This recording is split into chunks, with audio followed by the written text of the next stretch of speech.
আবার এখন যদি মনে করেন আমি এই কথাটা বলি, আমাকে মানুষ বলবে যে ভাই তুমি তো এত বড় ধান্দাবাজ, তুমি কি তাহলে নির্বাচন চাচ্ছ না? তুমি কি তাহলে একটা অগণতান্ত্রিক সরকার দীর্ঘদিন ক্ষমতায় থাকুক এটা চাও? আরে না ভাই, ওইটাও আমি চাই না। কারণ যারা বসে আছে এদের প্রতি আমি কোনোভাবে আমার কোনো ধরনের সিম্প্যাথি নাই। কারণ যারা বসে আছে এরা তো একটা রাষ্ট্র চালাচ্ছে, চট্টগ্রাম কেন্দ্রিক একটা রাষ্ট্র। সব উপদেষ্টা বা সব কিছু বেশিরভাগই আপনার চট্টগ্রামের লোকজন বসায় রাখছে ডক্টর ইউনূস, এবং সব বয়স্ক লোকজন যারা আপনার অনেকেরই এখন ডায়াপার চেঞ্জ করতে হয়, এত বৃদ্ধ, এদের কোনো মানে অসুস্থ শারীরিকভাবে, ফিট না আনফিট লোকজন দিয়ে তিনি তার ক্যাবিনেট চালাচ্ছেন।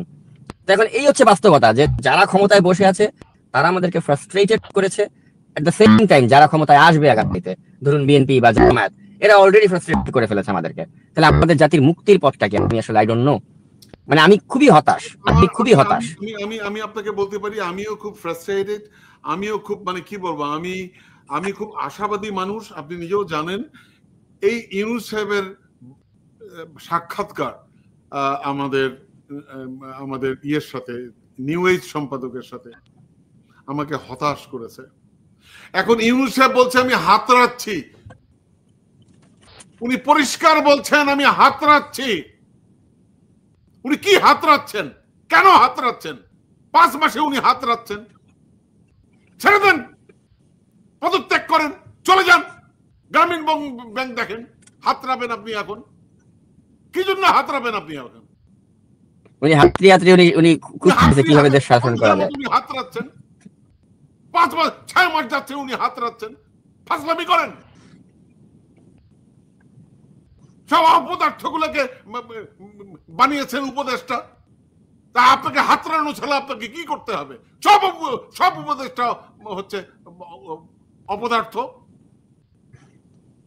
আবার বলেন আমি হাতড়াচ্ছি। আপনার মান ইজ্জত যা আছে স্যার, ওটাও যাবে। আপনি মান ইজ্জত যা আছে একদম ধুলায় মিশে যাবে। এই হাতড়ি বন্ধ করেন, যোগ্য লোককে দিয়ে ডাকেন, আর ওই চট্টগ্রাম ক্লাব করা বন্ধ করেন। ফাজলামি করার জায়গা পান না।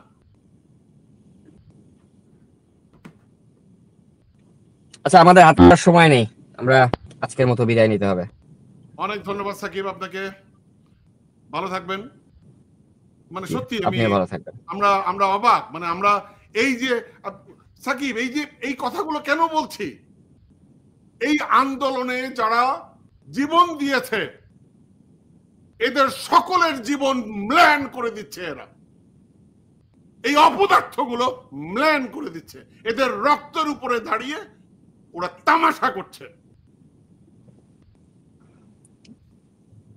সাকিব ভালো থাকবেন, সুস্থ থাকবেন, কথা হবে আপনার সাথে। আপনি ভালো থাকবেন, ধন্যবাদ। দর্শক, ক্ষমা চাইছি, কারণ এ দেশটিকে আমরা ভালোবাসি। মাসের পর মাস, বছরের পর বছর আমরা গণতন্ত্রের পক্ষে লড়াই করেছি, আপনাদের সাথে ছিলাম। দর্শক, 13 বছর বাংলাদেশে যেতে পারিনি। মামলার পর মামলা আমাদের বিরুদ্ধে দেওয়া হয়েছে। এমনকি মন্টিলে এসে, বাংলাদেশ থেকে উড়ে এসে নজরুল ইসলাম মজুমদার আমার বিরুদ্ধে মামলা করেছে। তার বিরুদ্ধে আমরা রিপোর্ট করেছি এই কারণে। আর এখন আপনারা আর এই অপদার্থ উপদেষ্টারা দেশ চালাবে, ওনাদেরকে কিছু বলা যাবে না, এটা বিশ্বাস করি না।